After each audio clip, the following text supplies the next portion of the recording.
Niwaulize Wakenya, tafadhalini, kuna pepo chafu ya upingamizi kupinga kila kitu. I want to tell you, Mr. President, that the direction that you are taking is completely wrong. When you are campaigning, you knew that Kenyans are Kenyans, and you also knew that Kenyans are hustlers. Right now you've forgotten, and you are calling Kenyans mapepo. I want to tell you that Kenyans are not mapepo. It is you who has this culture ya kupinga kila kitu, as you put it. It is you ambaye alipinga the constitution that was promulgated in 2010. Ni wewe ndiye ulipinga BBI. Ni wewe ndio mapepo yalikuweka upinge Rais Uhuru Kenyatta. Kwa hivyo wewe ndiye ulifundisha wa Kenya jinsi ya kupinga vitu. Saizi wa Kenya wanapinga vitu kwa sababu wana shida. Kenyans are experiencing different challenges ranging from overtaxation, high cost of living, unemployment, and other various challenges.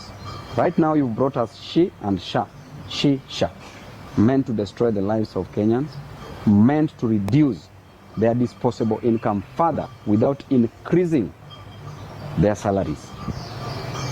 You've decided that our brothers and sisters at the university will not clear their education by coming up with a new funding model that is meant to kill education system in this country. Mr. President, take your time during this December holiday and reason. As we always say, the people surrounding you, you know that they don't have brains. And you know that they speak without thinking. And you know that they are not the right people to advise you. Therefore, make sure that you manage this country, because in the foreseeable future we are going to take over this country. And we want a country that is productive. We don't want a country that shall have been destroyed by you. Thank you and God bless you. Remember, it is all about Kenyans, not about yourself. Stop getting angry and calling us names. Listen to what Kenyans are saying. Serve Kenyans, not other foreigners. Serve Kenyans, not other foreigners. Serve Kenyans and observe the Constitution. Stop abducting Kenyans and abducting foreigners like Besije. We want to live in peace within us as Kenyans and with our neighbors. So let us have a reflective Christmas. I don't want to use the word happy because not everybody has even enough to eat. I want to say a blessed Christmas to all, a new year. Then Kenyans, all corners of Kenya, we are suffering because of bad leadership. We have no option but to confront the elephant in the room, which is bad leadership.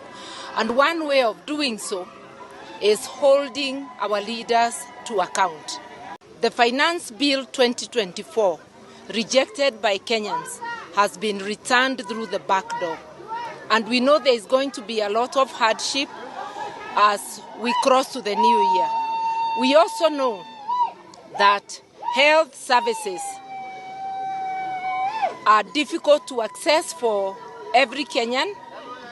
With the SHA shift, which the Ruto administration has failed to withdraw, we have to keep fighting until they drop that scheme which is robbing Kenyans of access to health. Many people do not know how they will return their children to school. A lot of hardship everywhere. My appeal to the people: we are not completely blameless as voters. We elect with emotion instead of seriously considering the CV, the background of the people we are choosing. I pray that as we move forward, we forget transactional politics. Let us not elect because of money, but because we know the people we elect can truly serve us.